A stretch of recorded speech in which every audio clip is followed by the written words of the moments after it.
Welcome to Solvetic, your channel to always learn technology easily. Below in the description, you will find useful links we used in this video.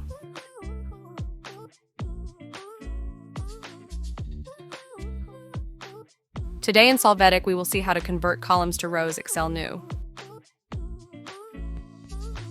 We open the Excel document to see the current columns. There, select the content, right-click, and click Copy.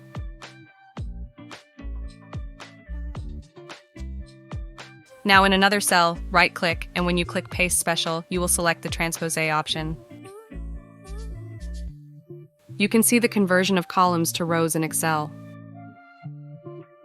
Hey, remember to subscribe Solvetic channel.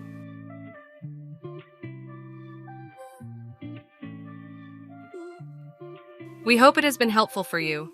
Here are links to watch more videos of your interest and subscribe to the Solvetic channel. Thank you.